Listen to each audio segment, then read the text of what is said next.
All right, so let's get started with this lesson. And the first two units are going to be setup and layout.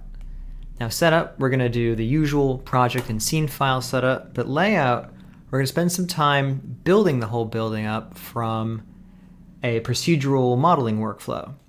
If you don't want to do that, you can actually skip to our result by starting in the next unit, fracturing, and meet us there. Now I think you might as well, but if you did want to skip ahead, you can. So without further ado, let's set this up. I'm going to say to begin with, as we often do, I'm going to do 120 frames, less to simulate, less to render. Maybe we'll change our mind later. Let's also make the project here be rigids2, v2, like so.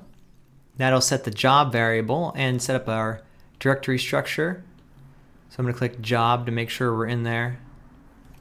I'll do rigids2, v2, version 0, like so. And really important is setting up our whole, what Houdini refers to as a desktop. So I like to do a split left and right here, split left and right here. What we can do is, if you had, let's say, I'm going to do a control click on the camera to make a camera node and a null that will turn into our control panel, but mostly to demonstrate the fact that if I say that this is 2, I click the tack here and say this is 2, 1, and 1, these are now associated with each other. So clicking on a node in the network editor here will show it in the parameter viewer here, and vice versa. Over here, I'm still going to have whatever the last thing we selected on is going to be what shows up over here. Similarly, I want to take our scene viewer here and split it top and bottom, and have our geometry viewer, or geometry spreadsheet rather, down here. So I can pop it up and down just by clicking this. I do that because a lot of times when you click from geometry spreadsheet here and we lose the viewport and we come back to it, I find Houdini is more likely to crash, at least on my computer. That seems to happen, and I find that doesn't happen if we don't lose the viewport, like so. So with our desktop set up, we can go to this menu here and say save current desktop as, and give it a silly name like slicer because I sliced it up, and you'll see it kind of refreshes everything. So everything we had selected here is gone. We pop out of our camera, but you know, we haven't really done anything yet, so it doesn't matter.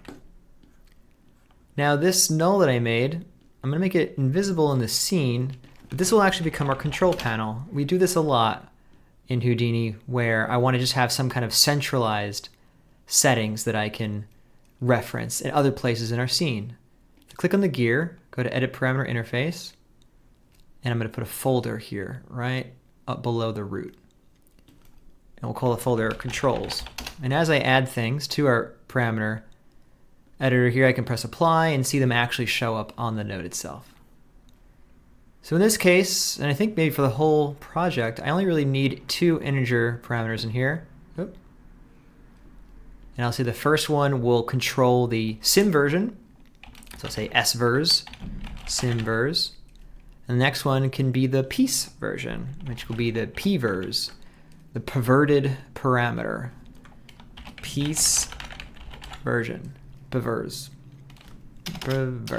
There you go. This won't inherently do anything. These will just be values that I'm going to reference other places. Mostly with, when I cache files out, I might want the file name to be in terms of, you know, what number version we're doing or whatever. So something like that. And I think that should just about do it. Or no, one more thing. Go to Edit Aliases and Variables. I mentioned that we set up the job variable, which is where our little directory structure with our files will be. But let's set up another little directory structure where our files will be, and we'll call it data. Now data, in our case, is going to be, or my case rather, my E drive is my data drive. The data drive, if you have one, is usually a cheaper, larger hard drive. Maybe it's slower, maybe it's not. In any case, we're going to go over here. I'm going to make a new folder called rigids2 data.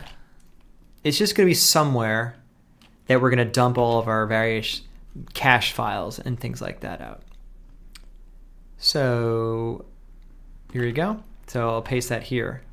Make sure, especially if you're on Windows, that the slashes are facing the right way. So change these backslashes to forward slashes. And there you go.